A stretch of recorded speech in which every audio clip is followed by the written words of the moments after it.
Good morning, good afternoon, good evening, and a very warm tervetuloa to our guest, Toni Keskinen from Helsinki.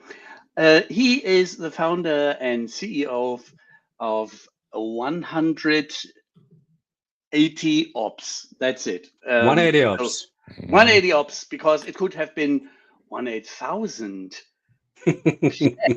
So horsepowers you are delivering to the audience.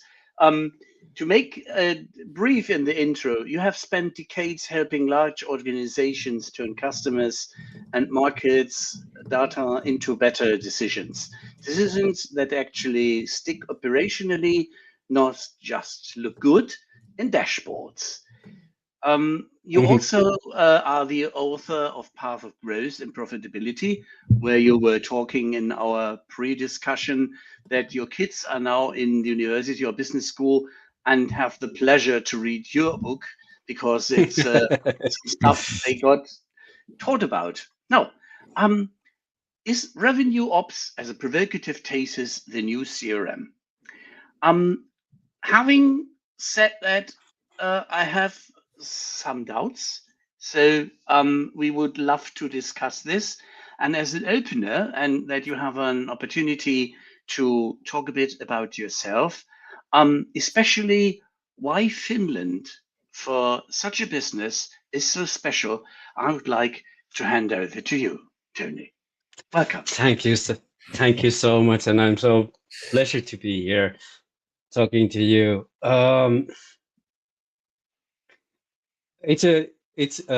What has happened really is it has been a journey. I started as a planner in Ogilvy Networks, Ogilvy One agency, and was concentrating on direct marketing and customer loyalty and loyalty programs and maximizing customer lifetime value. And that's something that I think that RevOps really is about. How Finland then comes to this picture is that in 2004 I started doing customer journey analytics.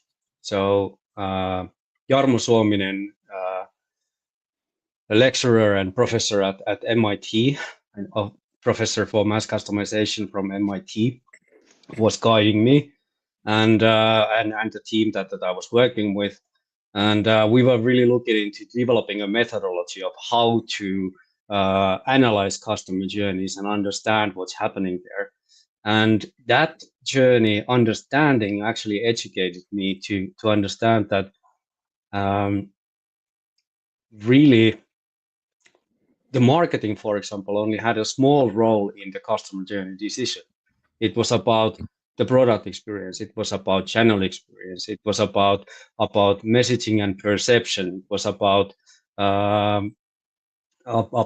preferences. It was about finding a right situation of when the need actually arises in the customers and so on. And to do this customer journey analysis back in 2004, it was about research. And Finland is a wonderful place in a sense that this is a 5.5 million people country. Organizations are extremely flat. If you want to have a meeting with the CEO of a listed company, you can just book it. And for me, what was weird for my WPP and Ogilvy colleagues and Omnicom colleagues later was that how did I get to do such a job that I could move around from sales to marketing to customer success, analyze CRM data, web analytics data, customer success data, research data, interview salespeople, and come to conclusions that actually then represented the insights and possibilities, the big levers that were the ones that actually then were capable of changing things. And that kind of way of being able to move around the companies, how Finnish companies respect professionalism and the knowledge, not so much about the role, especially when you are an external. So when you're not inside the company, but you are an external advisor, you can basically move around the company very well. And this, my daughter then at some point asked me that, what is it that you do for a living, Dad? And we've all had that question, anybody who has a child. And if you're working in business, how do you explain what you do for a living? and I was explaining that, well, the customer, for example, tells me that we have this flat line, that we have been doing everything in our power and we just can't get to growth. And then Daddy goes into the company and studies different data sets and finds a way out that how can we change this? So she was saying that, okay, so you're a business Sherlock. I was like, that's perfect. That's perfect explanation. But isn't it rather Dr. Watson? Could be. But that kind of, I don't see CRM as a technology. It's CRM, CX, marketing, service design, behavioral economics, creation of offerings and immaterial assets, or doing portfolio management are all parts of the same equation. And in that sense, I would say that I've been doing RevOps since 2004. Well, as we are doing CRM since about 1995, which is well before the term got coined. Well, CRM and also the CX and the foundations, the beginning of how it all started and on how the thinking was. The books were all full of the anecdotes about the small village store where the store manager knew everybody and knew exactly what everybody needs, and then the CRM was supposed to replace that and make that scalable and accessible, and well, it didn't. Why? It's a system of record. If the user experience of CRM for salespeople was for decades management responsibility or reporting responsibility. You needed to report so you get paid what you have been doing. It delivered zero value for you as a salesperson, and it also recorded that you have done the job that you were expected to do. Means that these are not CRM systems, but time recording systems. Yeah. Which is not CRM. So a total misnomer, or let's put it like that. The vendors apparently totally lost the path then.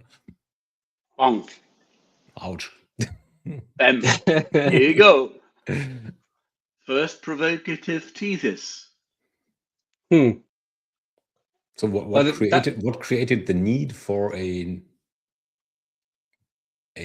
what's the word? Discipline? RevOps. RevOps, or is it just marketing? No. Or is it just marketing speech that someone who's smarter than I desperately needed a new term and coined revenue operations? Well, I would say that CX and RevOps are about exactly the same thing, except the fact that the factor that is being measured and everything's designed based on is the revenue. CX was and has never really solved the challenge. How, for example, Graham Hill is talking about CX is about business, it's about profits, it's about growth, efficiency, and long-term both new customer acquisition success and lifetime value development. That's what CX should have been. That's what CRM should have been. But really, how I see it is that we came to the conclusion that there was multiple developments happening simultaneously. There was the technological development was advancing. The machine marketing automation technology was developing. There was the dawn of understanding of, for example, in the early 2000. During the 2000 first decade, there was customer acquisition hype. Then there was churn prevention hype. Then there was loyalty program hype, and then we moved on, and all these kind of stacked up into the realization. Also, customer journey analysis was becoming a norm in 2010 and forwards. Those all things proved the fact that it's necessary and actually imperative to bring together customer-facing functions so that we have sales, marketing, and customer success data brought together. That was actually what I was doing as a Sherlocking, because a single data set didn't explain what was happening. It was always about combining the data sets when you got the insights and you were capable of understanding what's actually happening and what is important. Whether it's about churn or winning new business, you always need to understand the whole picture. Now you said two things. One of them makes me happy, and the other one not so.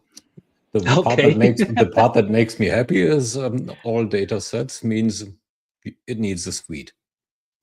You can't do without a suite, and well, I'm a suite guy, so being SAP raised. So that's part one. There's a part that makes me happy. The other part is more what I seem to have heard in the beginning of your statement is basically the customer doesn't matter. It's all inside out, and it's all company thinking how can we extract more money out of the customer without any regard of what we can do to the customer to make him want to give it to us and not to Ralph or Thomas, but to Toni. And well, that's where customer journey analytics really comes to play.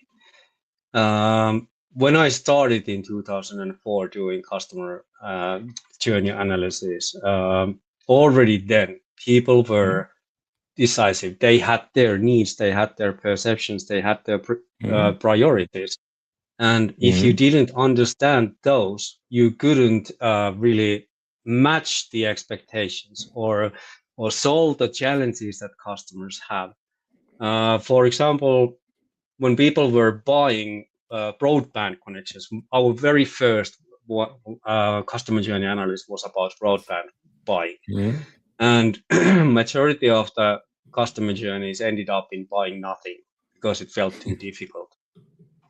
And when we were doing the studies, we realized what the difficulties and challenges were, and we removed those, which meant that we increased sales by 240% overnight. And that's like when we are doing RevOps, we need to understand the customers. We need to do outside in, we need to understand the customers, and then we need to match our operations to meet those expectations or serve the purposes that make the customer experience better. And that's really about how I see is that when I actually wrote the Path to Growth and Profitability book, I called one area ops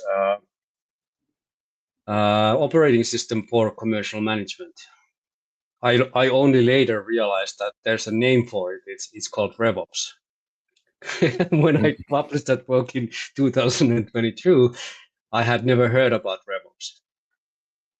But that's what it really is. It's outside bottom up, outside in understanding, and then how I did when I first started doing the customer journey analytics. It was about doing the channel development, communication development, and so on.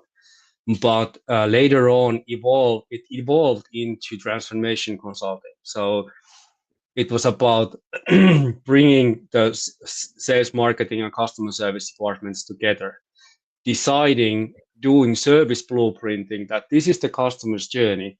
These are the difficulties that the customers have. These are our assets and capabilities that can match those demands, which meant that, for example, one client of mine had a very difficult loyalty problem. They sold via telesales, and a year later they sent an invoice. And the drop in subscriptions was terrible, and also people didn't really recall that they had bought something a year ago, so they were furious about it, that I'm getting invoice for something I don't know.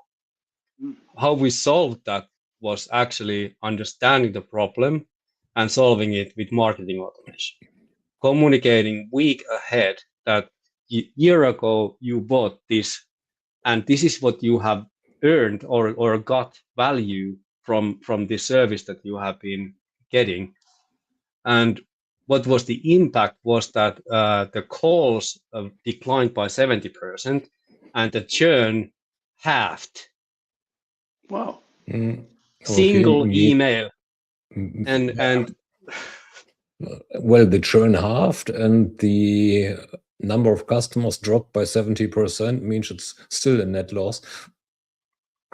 No, the churn, customers leaving was 50% lower. But also because on the base of 30% of the original number of customers means you are on a net loss. It was a huge win. It was a huge win, but it was all about doing the optimizing for who is which discipline, which technology and means of communication would be best for different situations. And when I'm now looking at the technological development, the data availability is huge. Data is available from everywhere. And we are now capable of understanding what's happening with the customers way better than in the past. So the point of data is to bring the internal data and also enrich it with external data, which then gives a full view that what is happening in the customer relationships. How are the customers growing or declining or firing or hiring or doing mergers and acquisitions or something? And how is the development in customer relationships developing? Are they buying or churning or what's happening? And that allows you to, with the connected data sets, you can then create time series analysis, understand the correlation and causality of different events happening and what is the impact, which means that when you have real-time data coming in and it meets with the historical learning, in most cases, you can already know where the buck is now moving. So you're not going where the buck was, but where it's going next. And that's what I think that is the game changer right now, that creating a situational awareness in management, in understanding, for example, when the energy prices are hiking and inflations and for example, since Trump was elected, the economic policy uncertainty has become the all-time high. Well, it has an impact on how customers are behaving. And when we have historical data about these changes, we can now recognize that some customer groups or some offerings are declining, others are sprinting. And that's the constant change of priorities that we need to be able to adapt to. And that's where the technology and analytics really come into play. And capacity to live on the pulse of the market and customers.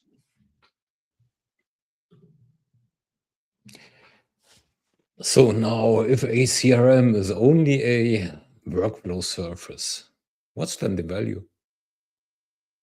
It's one of your theses, right? There still is some value. There's absolutely value. How we are now operating is with an idea that we need to deliver right answer to the right person at the right time in an understandable form and in the technologies that customers use for decision making.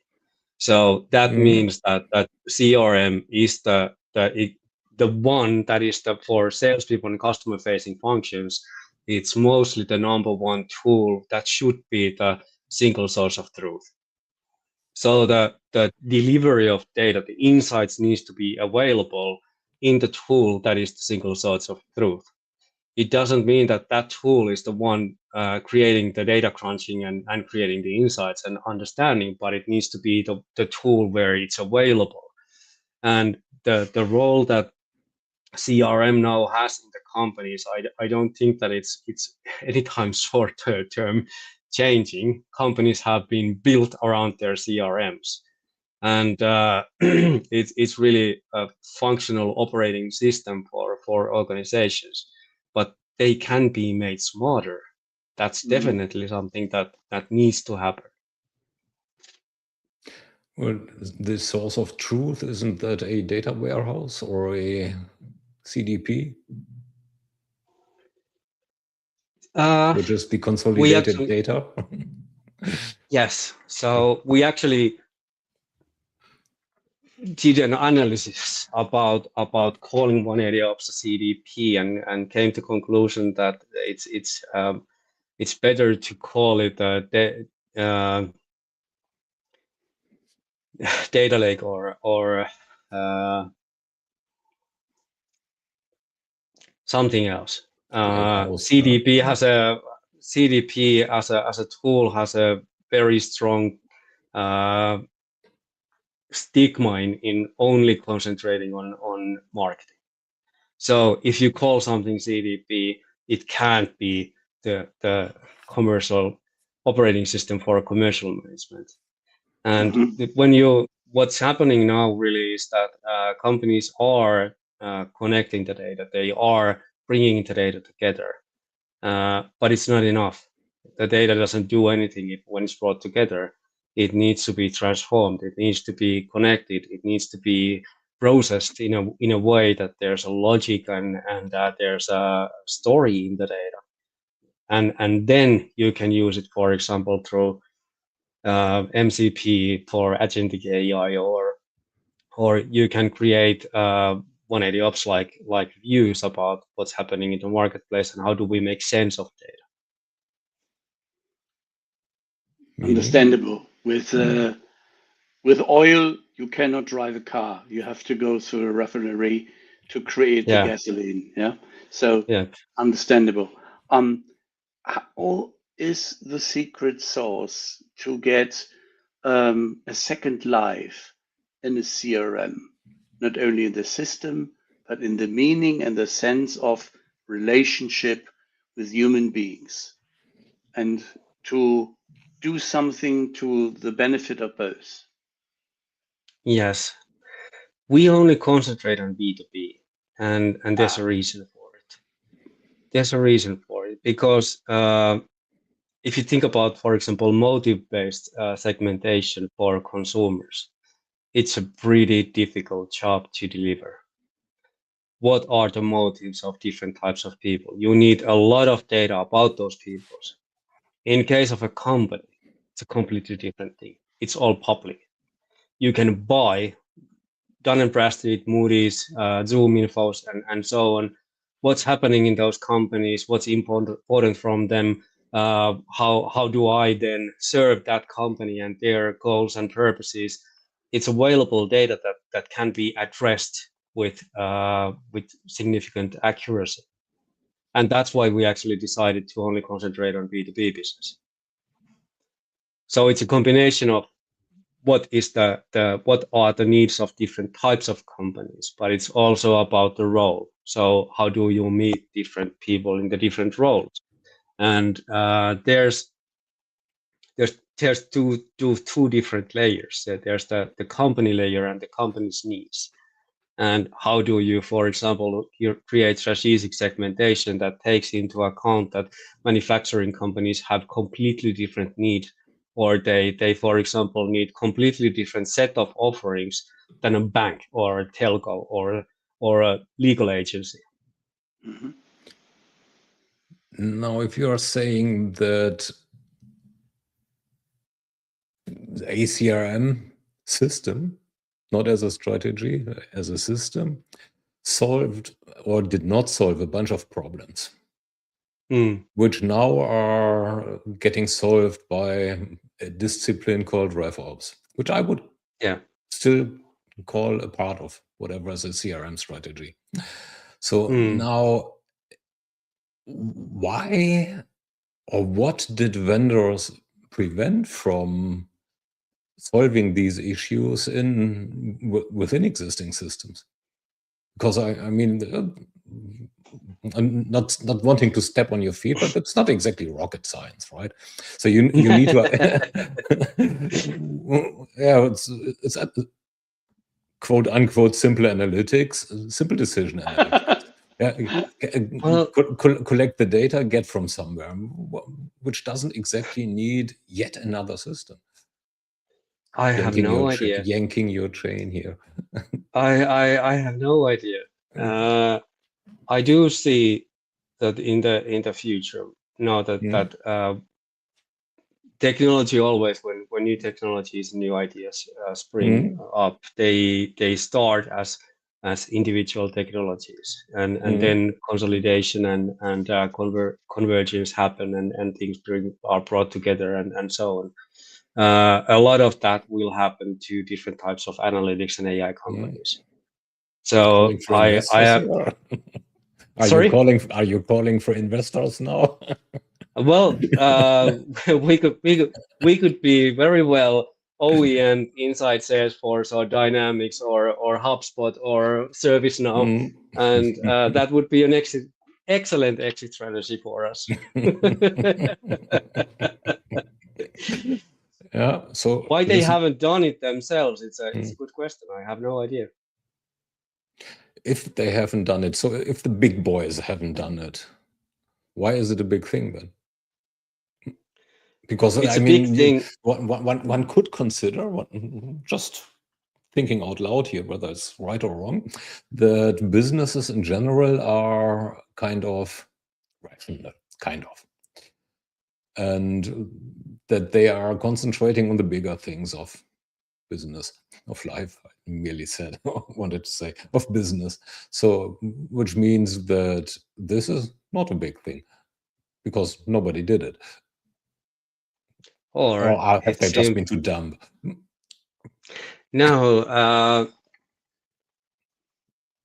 they have been serving a purpose of demand, and what has been demanded is what they have developed. And as the world is siloed and the different functions are operating separately, and that the status quo is in fact that the CFO office and the sales office and the marketing use different technologies for their needs, and they have different source of truth. The world has been operating like this, so there has not been a kind of market for this convergence and consideration. RevOps is now changing that. There's a clear business need and value in bringing the data together, creating the connected insights from and explanations of why is this. And I think it's a question of maturity. How demand is developing, how offering is developing is of course pushing the boundaries of demand, because we need to educate the markets. Small companies and startups are the ones that are bringing in new ideas, and when the big boys see that's actually something that is working and something that is worthwhile, then they are ready to invest and go for it. But right now there has not been such a push. So it means you're ahead of the curve, which would be a good message. Which would be a good absolutely. message. I absolutely think so. You should pat your shoulders. There's now I'm sparring with Lauri Kurki, who is leading 2-day beat business in Finland, and he's a Salesforce integrator. And he's making a doctorate about sales strategy and how data and analytics is changing the way how sales strategy is being implemented. And for example, he has been using Ansoff matrix really effectively in managing business. And right now he's writing something, an academic paper that brings to light the fact that unsolved metrics is not enough, and there needs to be ways of modeling and understanding that it's a different thing when you are upselling and renewing customer deals, and when you are cross-selling, or when you are doing new customer acquisition, and how do you optimize your sales for in order to kind of both bring in new customers and market penetration, while also delivering on customer lifetime value increase by cross-selling, and maximizing the impact of Salesforce.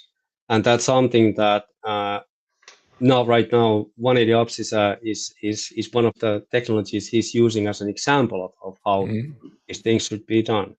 I absolutely am confident that we are ahead of the curve, and that's why I think that why we are ahead of the curve is actually the fact that Finland has been the place where this convergence and collaborative thinking and connecting the data sets and doing it empirically first, and learning what works, and where the kind of Sherlocking scalable challenges and possibilities can be found, so that we can create a technology that can scale the Sherlocking that I've been doing manually is possible. Okay, so it's not only scaling the detective business of Sherlocking, but it is also that you describe that Finland is an excellent ground for co-creation. Yes, absolutely. Ah. Because all the parties, there's also not so strict silos. We need to get the job done. So getting the job done is the thing that you need to think. And how do you get the job done? So experimenting and learning and discovering and then proving the point is probably easier here than it is in the Central Europe or US. Well, that sounds... Why? I think there's access to these people. It's easy to do. Why is it easier in Finland than in, let's say, Timbuktu?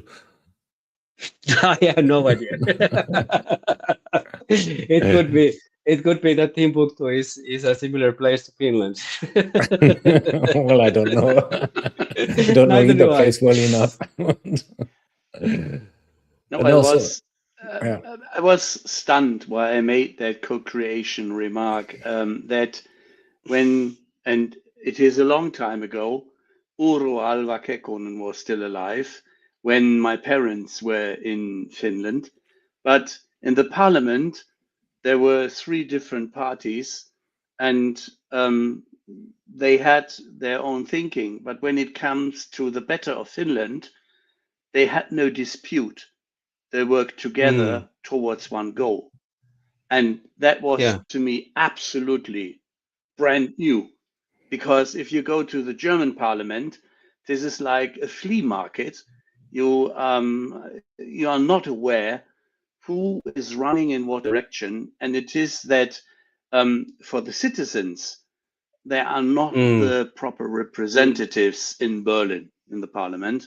Right. So you have the impression that everybody is looking for his own benefit, but not for the community's benefit. And they are not running towards one goal, except there is one enemy knocking on the door.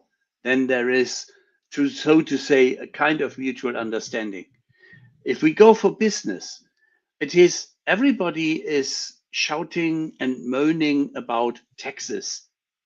But in the revenue ops business, such as if you do not get some revenue support, then you can't pay taxes. And if you co-create, you need some foundation of money to do the job together. How do you get easier one thing that that I think really is the fundamental thing is that when we are studying behavioral, what people actually value and the customer behavior, well, they vote with wallets. So what would be the number one case? How do you analyze customer experience? You analyze how people choose with their wallets. Mm-hmm. And that's why, for example, I'm looking at data, for example, that now of revenue development, and then there are customers that are growing. Then we have customers that are declining, and you always find Pareto principle there. There are certain types of companies declining. There are certain offerings declining. There are certain companies types that are growing. And when you get to that understanding, it's way easier to kind of also get to, well, concentrate your efforts in learning what is the story behind this development, and what can we do about this development. And for example, in terms of risk and readiness analysis, so churn risk and buying readiness, the things influencing these behaviors are about macroeconomic development and changes in the company, and that kind of gives us the understanding that there are things that we can't, for example, influence. That for example, if there's COVID now hitting us, demand of some offerings will decline, no question about it. But there are offerings that benefit from that change. And then you need to reorganize your priorities and jump onto those growing opportunities and go after those. The revenue is an indicator directly, and it's way better than NPS for management, because when we are talking about culture, we are talking about way of operating, collaborating. So RevOps is definitely not a technology. It's a way of managing company, creating insights and managing company operating together for the same shared purpose. RevOps technology's role is to enable that, give the answers, create the shared perception of reality and the change that is happening in the market. And if that's something that RevOps technology doesn't deliver you, it's not a RevOps technology at all. So now one could say the same about CRM and CRM technology. It started as a way to run a business, supported by technology, and these days it's an aging technology. What makes you convinced that RevOps technology or RevOps doesn't follow the same trajectory? I mean, CX is doing the same, right? Yeah, CX fell into NPS. Or customer KPI, customer service, CSAT, or the CX department is CX department is customer service these days. Yeah, it is. So, but what makes you hopeful or convinced even that RevOps doesn't run into the same trap and becomes let's say, a finance department's responsibility? Well, there's already multiple years of experience and historical data and learning about how RevOps has improved different type of businesses, and whether we talk about wholesales or retail or services or technology or manufacturing, the figures are significant and improvements are significant. I do think that it's inevitable that we finally mature as businessman and management to the realization that we need to treat this as an entity, as a whole, and not separate functions. Yes, well, that was the same in the past. The same was true, but it didn't work out. Well, that technological maturity, now AI, agentic AI, the capabilities of doing it have improved so much that it's now available much easier. It's no longer like, for example, there was Tesco's and Amazon's that created the model by investing a huge amount of money. Now we are talking about a monthly fee that is worth like one person's salary, and it's the cost effectiveness, the risk, how much lower the risk is and the speed of getting to value. They are moving so fast that I am convinced that this is something that is happening now.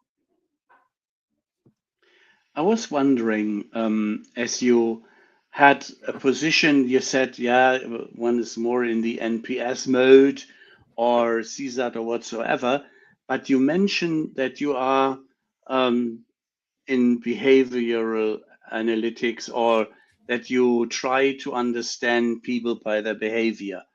You are on the opposite track, like our last week's guest, who was a big fan of the number crunching side towards the behavioral attitude.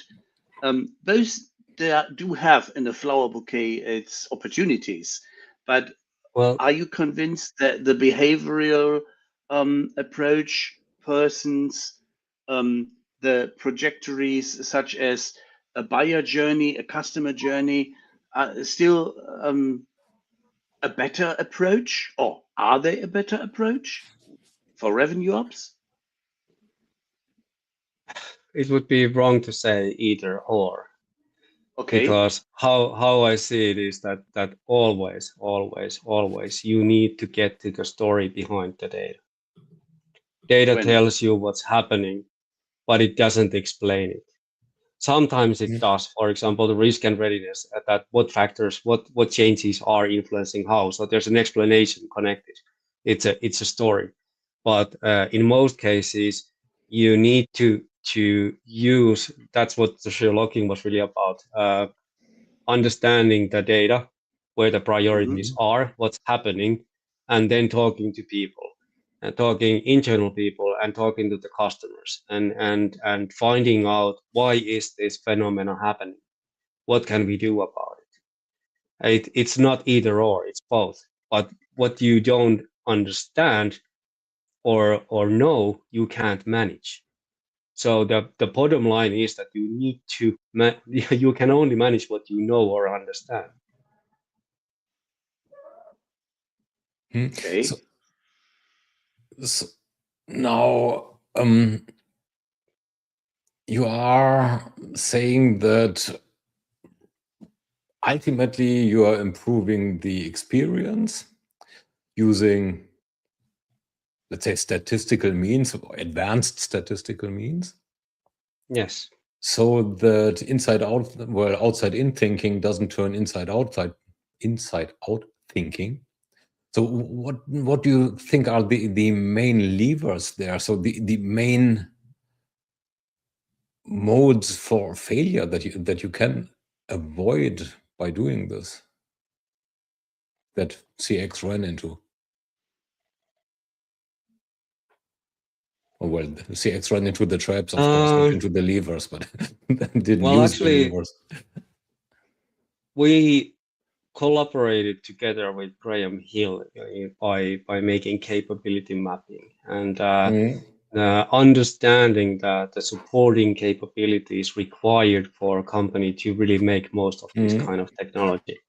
So it needs to turn into a management practice operating model, which requires capabilities. So what we are doing is finding partners to work with who are capable of then helping customers to really do the change and prioritize, and because it goes all the way to how are, for example, salespeople's customer portfolio set. Does the salesperson, for example, only have customers that are in a farming sector with no future growth potential? Well, you can't expect growth from a salesperson who only has farming customers. So it goes all the way to incentive models and structuring your where your resources are being directed towards, and so getting that right. So not only delivering technology, but actually helping companies to take on the change, and the capabilities is absolutely required. Who's responsible for RevOps? In Finland, it's in Finland and in the Nordics, we don't have CROs. We have chief commercial officers, which is pretty much the same CEOs. In my work, yeah. So and who owns it is in case how with the customers, how it works. It's often chief commercial officer who's responsible for the technology, so the owner of the technology. Then there is the technical side, ownership of keeping it updated and so on.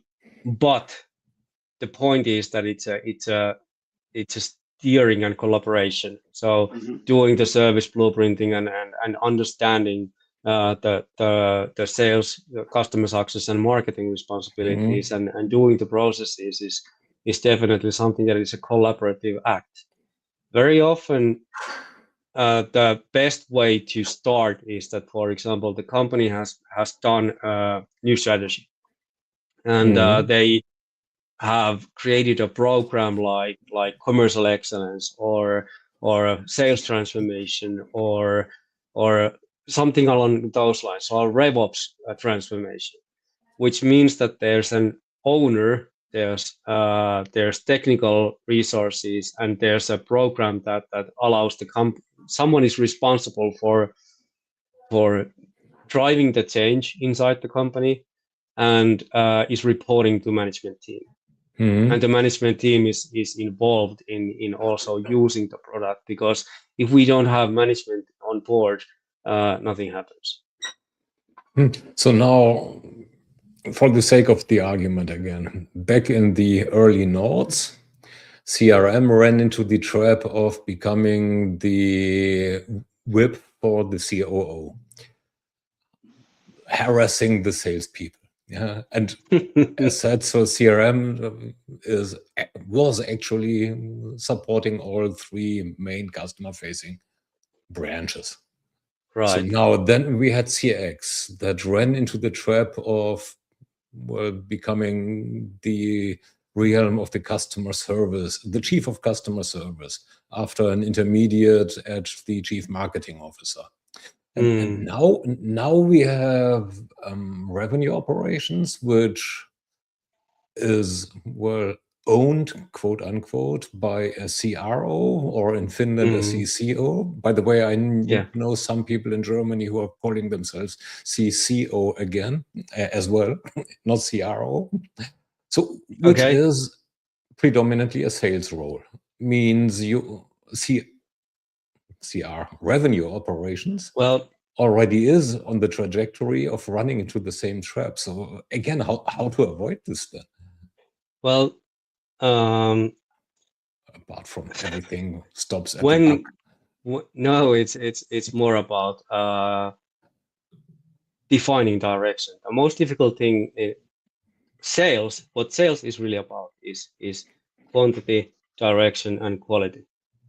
So how many meetings, who are we, or marketing, where are we spending the money, where are we addressing the sales resources? Then we are expecting meetings and opportunities and offers and eventually deals. Now, what RevOps technology does is that it's like when salespeople right now are given their quotas, they are pretty much alone with their quotas. They need to figure out where the money is. So it's like fishing without a sonar. Now, what our role is to show where the money is, what to cross-sell to existing customers, what would be the first closing deal for new customer acquisition purposes, and how you then expand those customer relationships to next offerings. So it's about enabling people to concentrate on the best possibilities of success. So it's serving the people. It's turning CRM into something that serves you. instead of you serving the CRM. That's basically it. And when we are, for example, doing the readiness analysis, it's about recognizing that these customers are, let's say, for example, that the reality that we know is that only 5% of customers are any given moment in the market of buying something. Now, that's the moment when customers are already active, which means that you are already in a competitive situation. When you have customers where you have potential and they are not in an active role already buying, you have the possibility of influencing their decisions and interests before they get into active mode and start following status quo, buying what everybody else is buying. So it's a way of influencing the impact of both marketing and sales. Customer success in this role is very much about understanding that introducing new offerings for existing customers, for example, or making sure that the customers who are now using a certain service are actually successful in doing so, and they develop into possibility of expanding the relationships or upgrading the service and moving forward. So everything should be considered as a how do we serve customers maximally? What is our role for different types of companies, and how do we make that real? So now we have managed to mostly not use the term AI or agents. I think this was the second time now that either of these terms got mentioned. But as we are in 2026, what is the contribution that an agentic system, or in general AI systems, beyond predictive analytics or prescriptive analytics, can benefit to revenue operations? So many. Well, take the top three. Yes, let's take the top three. So agentic AI is great at, and also generative AI in general, is great at making sense of what has already been produced. So you need the fundamental data created in a way that it's data as a product level. So it's trackable, traceable, evidence-based. And then when you have that, then MCP, API, and capacity to deliver that data to agentic AI and LLM tools like Copilot or Agentforce, it's capable of delivering much better answers to people. And in my opinion, it's also about being proactive. So when things change, for example, customer risk arises, there are activities that then start, for example, launch an agentic process that what are the possibilities that we can now do. So it's about serving the whole and creating the stack of technologies instead of trying to solve everything with one. Okay, as we are sort of short of time, because this is a heck of a fast hour, although it might not always appear like this. Let me try to summarize a little. What I got 2 points. I got a lightning round for you, but after first I would like to question whether I understood this correctly. So the main difference between a customer relationship management, let's call it a system for time being, and a RevOps system is that, well, the CRM helps you do workflows, and RevOps in general helps you running the business, not sales, the business. Yeah. Yes. Okay. Yes. Check. So the second is for CX people. So they actually can leverage revenue operations if they use the right metrics, KPIs, which is not CSAT or NPS, as you mentioned, which is, well, but lifetime value. You mentioned lifetime value in between, yeah? So this means that if you are a CX person, the benefit for you would be looking into basically account metrics, and they're predominantly monetary ones, like how to improve the customer lifetime value. And offering penetration is the number one way of increasing lifetime value.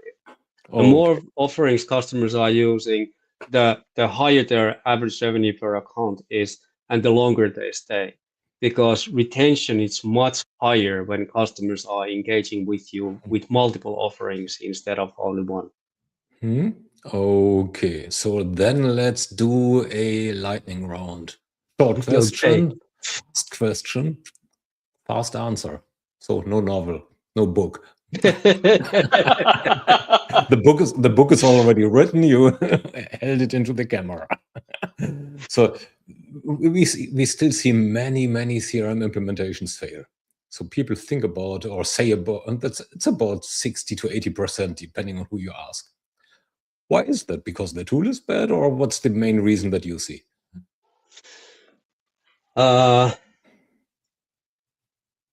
Companies need to invest in deploying educating people to use, creating the capabilities around the technology about 3-4 times more than into the technology itself.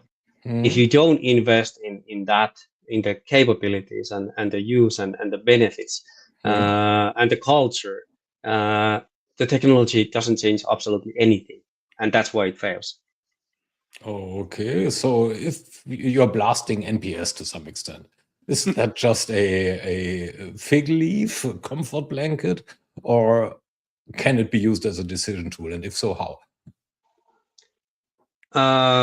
I've done NPS researches in a way that I first ask NPS, then ask about what products are you actually using, what channels are you using, and relate to those. So NPS is a highline figure, but you need to connect it with the facts that either grow or decline NPS.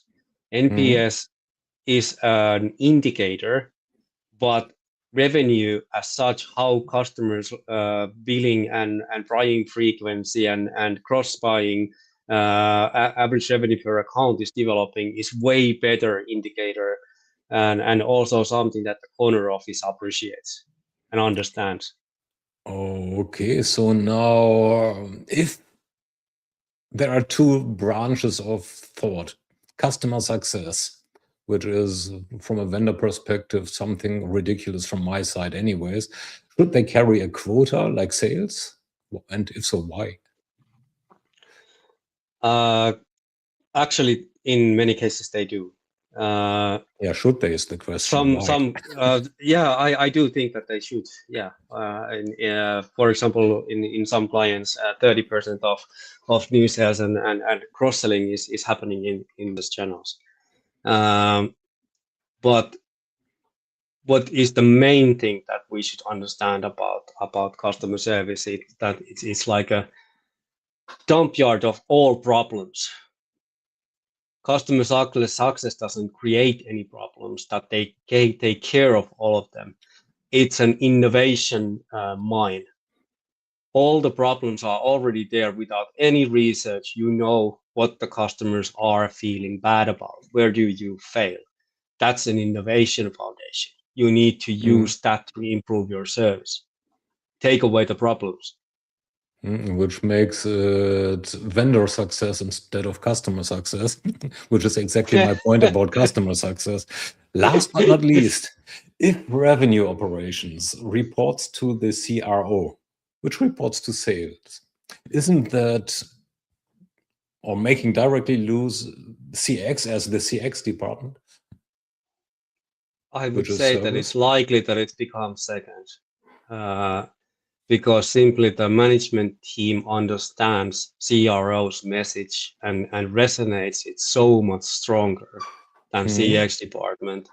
They are easily being second level function in that sense. Okay, and last but not least, looking forward 3 to 5 years. If CRM is the UI, where will live the RevOps logic? I call it the brain. Where is the brain? Because if you think about splintering of technologies that we are now looking at, we need to bring the data together. We need to make sense of it in one place. Then we need to distribute that those insights and those triggers into the other technologies so that they can serve the purpose. So it's going to be a centralized function. Is it going to run inside CRM as an OEM technology? Possibly. Or it stays separate. Okay, that's been the lightning round. Thanks a lot, Toni. That's been a great hour, and that's been really a great hour. Thanks for your time, thanks for your insight, and thanks for your patience with my sometimes nagging and annoying questions. No, thank you. Yes, very much. Thank you about this opportunity. It was great. To all the other ones who are still patiently here, thanks to you as well. And tune in next week when we invite the slightly earlier mentioned Graham Hill, Dr. Graham Hill, Dr. G, when it comes to the question is which way one should go with CX, strategic or operational, and if there's a difference at all, and which one works also. That's going to be quite interesting as well, because Graham, as you know, is sort of an out-of-the-box thinker. Let's put it like that. I will be listening. Okay, so thanks a lot to everybody. We are going backstage now and hope to see you next week. Take care.